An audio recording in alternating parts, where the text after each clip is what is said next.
Hi, welcome to What's Happening. Here are the top 5 stories.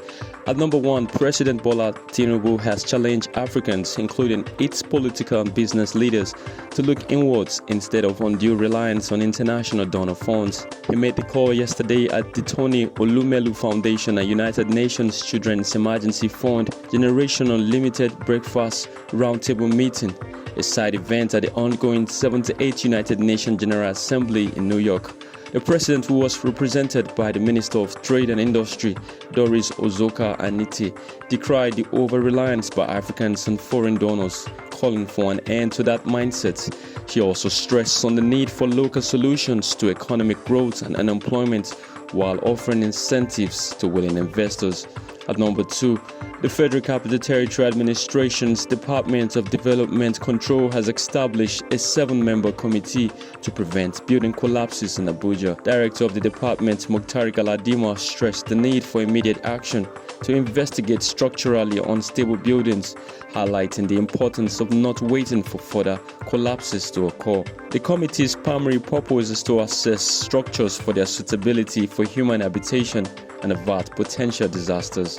At number 3, the Lagos State Sexual Offences and Domestic Violence Court sitting in Ikeja on Wednesday sentenced a 42-year-old chief security officer of a company, Daniel Okon, to life imprisonment for defiling a 4-year-old girl.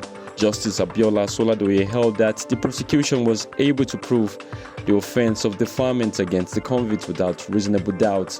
Okon was arraigned on account of defilement of a minor preferred against him by the state. The state prosecuting counsel, Olufunke Adegoke, told the court that the convict had unlawful sexual intercourse with a minor. At number 4, Israeli forces killed a 19-year-old Palestinian in a pre-dawn raid in the West Bank on Wednesday. The Palestinian Health Ministry reported Dorgam al-Akras was killed in a clash with Israeli soldiers raiding Akabat Jabbar refugee camp near the city of Jericho to carry out arrests. According to a statement from the Israeli army, explosive devices were hurled at troops who responded with live fire towards one of the suspects and neutralized him. The Palestinian Health Ministry also announced the death of Yasser Musa, 29, who was wounded during an Israeli raid on Jenin refugee camp in the West Bank late on Tuesday.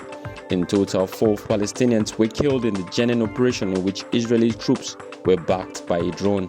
At number 5, former Super Falcons striker Desire Oparanozie has called on owners of clubs featuring in the Nigerian Women Football League to ensure their players are well paid to encourage more young girls to take football as a career. Speaking recently after retiring from national team and club football, Oparanozie said that the welfare of players could go a long way to improving the standard of the women's league. That's all for now. See you next time on What's Happening.